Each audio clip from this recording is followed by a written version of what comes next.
Ok, hay un pequeño chiste entre Rodrigo AB y yo, que no es tan chiste porque ni siquiera es chistoso, que es que hay una revista mexicana que también es un sitio web que se llama Warp Magazine. Esta revista en su página de Facebook siempre comparte la misma nota que acerca del The Suburbs de Arcade Fire, y entre Rodrigo y yo siempre nos burlábamos de eso porque de verdad lo publicaban bastante seguido y era como de por qué. Yo recuerdo la primera vez que leí la nota y yo lo compartí en mi propio perfil porque se me hizo bastante interesante desde el simple título, y de hecho el título es lo que creo que más resalta, y siempre que hablo de este disco siempre hago referencia a esta nota porque creo que este encabezado logra resumir muy bien la esencia de lo que es el álbum. En la nota se llama El dolor de crecer, dos puntos, una retrospectiva a The Suburbs de Arcade Fire. Y la primera vez que lo leí fue como, wow. Logro de verdad condensar todo, una gran experiencia en una sola oración, de una manera nostálgica, pero a la vez profunda e interesante. Y, y justo hace unos días yo estaba entrando a mi Facebook y lo primero que me salió en mi perfil fue esta nota, y se me hizo bastante curioso porque yo pensaba eso, de que siempre lo compartían, pero leyendo el caption de la página, esta vez lo habían compartido porque el disco cumplía 10 años y yo me quedé como de, no mames, 10 años del Suburbs de Arcade Fire. Y así es, hace unos días el Suburbs de Arcade Fire cumplió 10 años. Fue sacado en agosto del 2010. Aunque sé que en algún momento lo hubiese hecho de todas maneras, creo que este es un momento especial, ya que es un disco que yo considero es uno de los mejores que he escuchado a lo largo de mi vida. Fue una de las primeras bandas que me adentró a esto de la música y amarla tanto como la amo el día de hoy.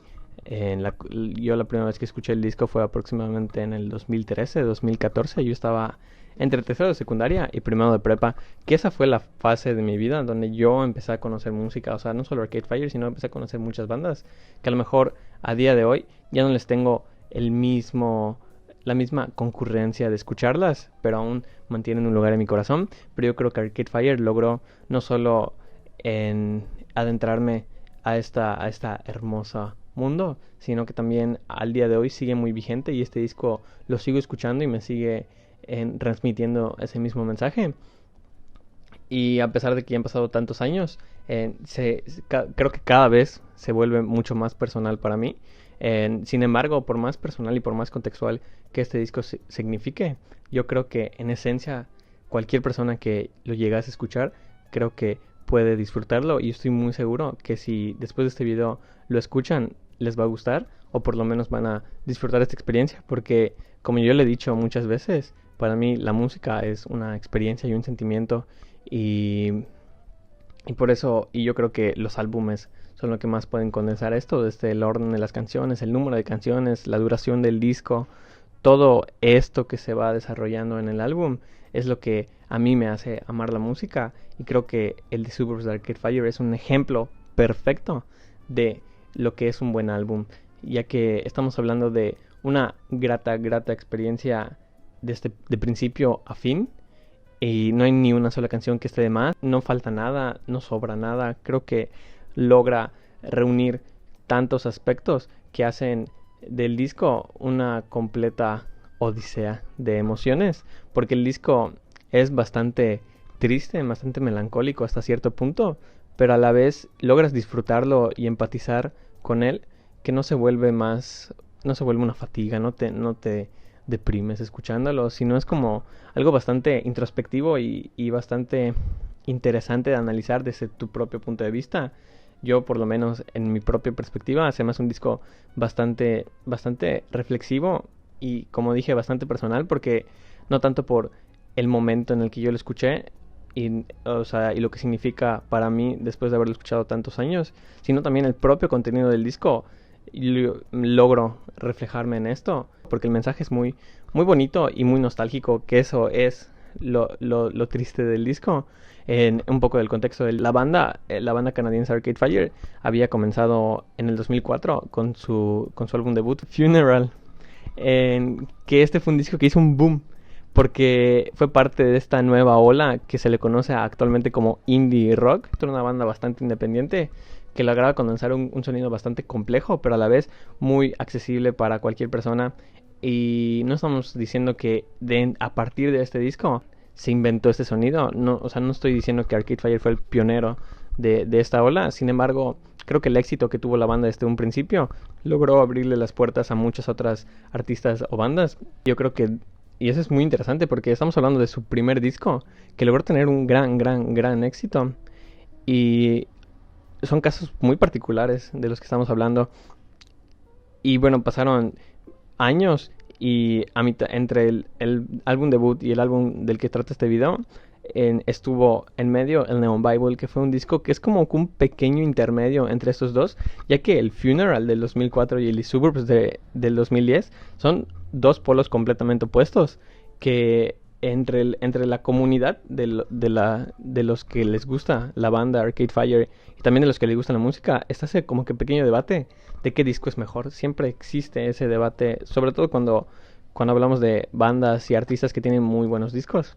Ha pasado con David Bowie si el Low o el Heroes es mejor, si el Key Day o el OK Computer de Radiohead son mejores uno que otro.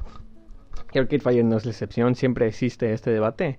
Pero yo creo que a pesar de que sus comparaciones son innecesarias, yo creo que también sí son interesantes de escuchar, porque realmente estamos hablando de una misma banda, de unos mismos cerebros, de las mismas personas que estuvieron involucrados hace 6 años en su primer disco, pero con un sonido completamente diferente, pero que aún mantiene esta esencia de que sabes que son Arcade Fire.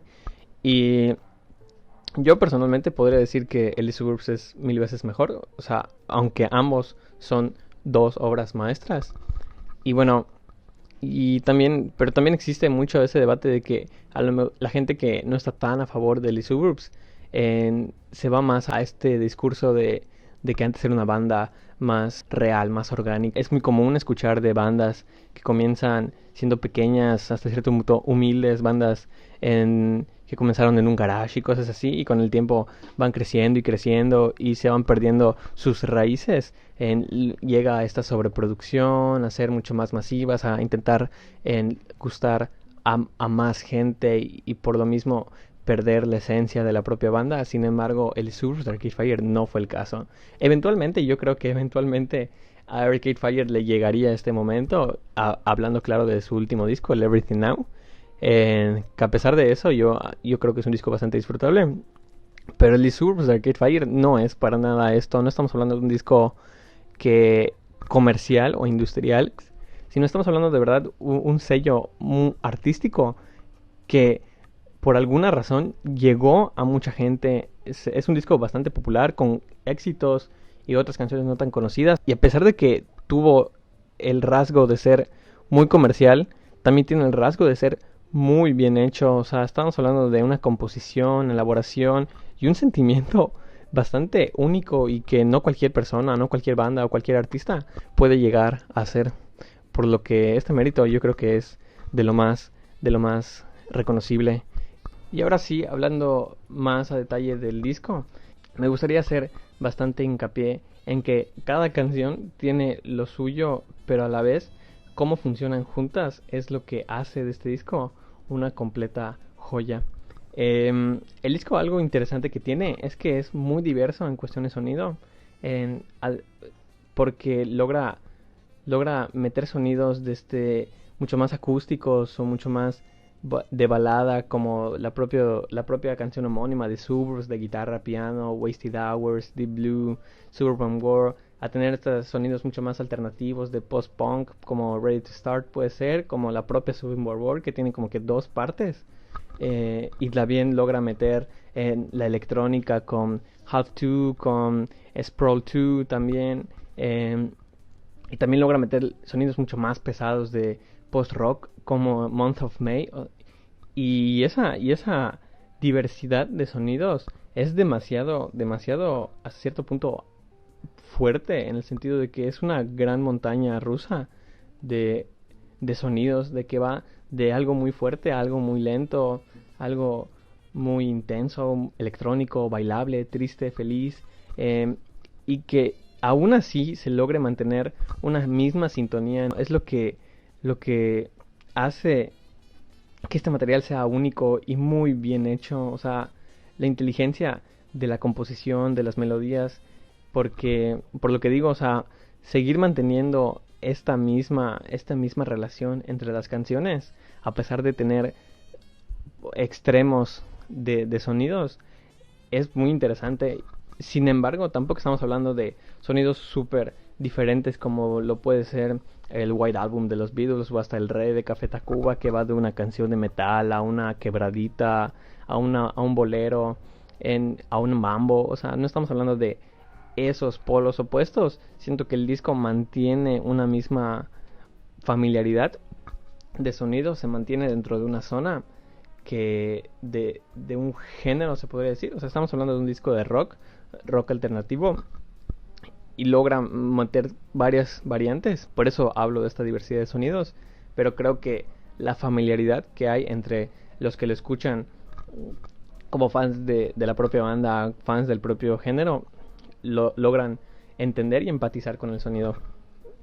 Y el contenido del disco como mensaje también es increíble, y creo que ese es el gran mérito que tiene este disco, porque es un disco, como dije hace rato, muy melancólico y nostálgico.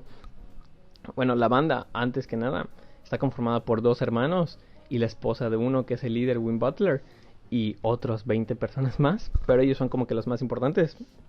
Y explico esto porque estamos hablando que es una banda conformada hasta cierto punto por una familia, y esa relación que hay entre ellos se plasma en las letras y el sonido, porque el mensaje del disco es esto, es de hablar de los suburbios donde estos hermanos crecieron y la manera en la que ellos fueron creciendo y dejando atrás ese pasado de una manera muy melancólica, hablando de los amigos que ya no tienen, los amores que perdieron, lo que aprendieron mientras eran jóvenes, y esa revisitada al pasado, pues creo que es bastante conmovedor, y la manera en la que se expresa en lo largo de todas las canciones es muy sentimental, muy íntimo hasta cierto punto, pero a la vez muy disfrutable.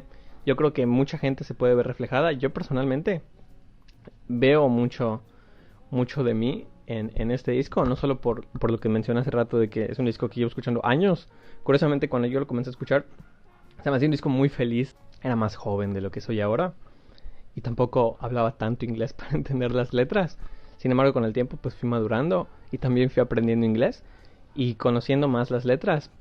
Realmente veo mucho de mi vida en esas canciones. Veo mucho de a cierto punto de mi vida. Estamos hablando de que yo lo conocí, este disco, hace unos 6, 7 años, estando en secundaria, y todo ese, o sea, yo escucho el disco y me veo a mí en primero de prepa escuchándolo, de camino a mi casa, de la casa a la prepa, de mi trabajo a la prepa y hasta en la propia universidad. Es un disco que ha estado conmigo mucho tiempo, pero realmente me recuerda a esos momentos de prepa, ese joven Camilo inexperto de la vida, a los amigos con los que ya no me llevo, a las personas que conocí, a los momentos felices que tenía en ese tiempo. Realmente es lo que es lo que transmite este disco, recordar esos viejos tiempos, hasta cierto punto de una manera triste, decir en las personas que eras antes, pero seguir adelante y saber que hasta cierto punto pues es parte de la vida este proceso de crecer. Y por eso la nota que les mencioné al principio del video de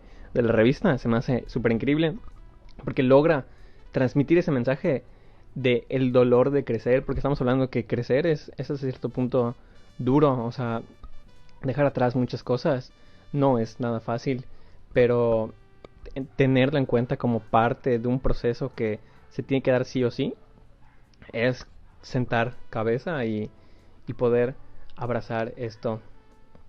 Y por eso a mí se me hace un disco bastante triste, bastante conmovedor, muy sentimental y, como repito, muy íntimo.